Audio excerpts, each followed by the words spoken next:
Wow, what an opening weekend that was for AFLW Season 7. Hey, it's Jordan Keneal here, and on this week's scouting report we're going to take a look at 5 things that caught the eye over round 1.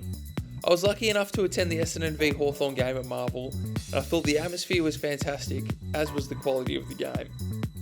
The first thing I noticed was how shrewdly Beck Goddard has built Hawthorn's key pillars down back.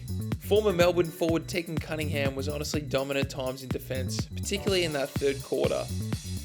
She read the flight of the ball so well, and Essendon couldn't really trouble her as she cruised to a heap of intercept marks.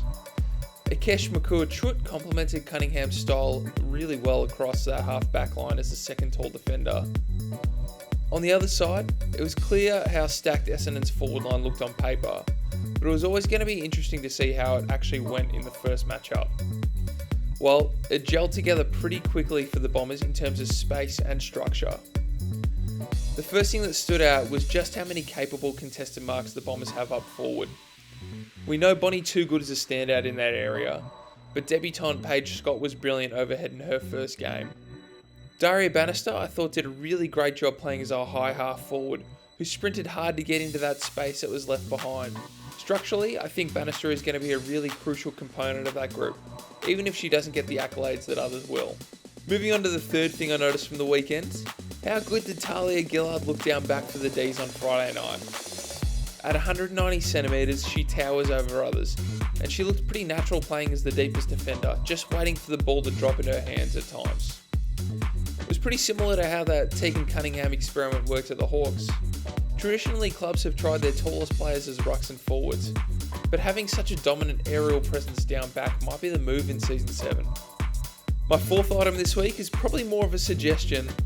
There should be an International Player of the Year award. We saw Danny Marshall kick a great goal for the Bombers, while Ash McCarthy and Cora Staunton were brilliant as usual. But what about Richmond debutante Ailish Sheeran?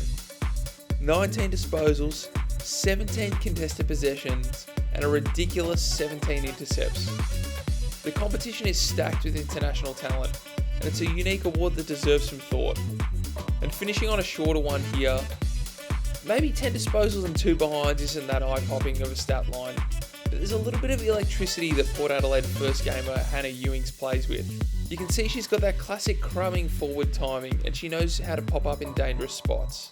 I have no doubt she'll start to be a little bit more composed as she gets used to AFLW game speed. We'll start to see these shots go through, but she's definitely got a really great first step. I'm keen to hear who impressed you over the weekend, so drop your thoughts into the comments. We'll catch you soon.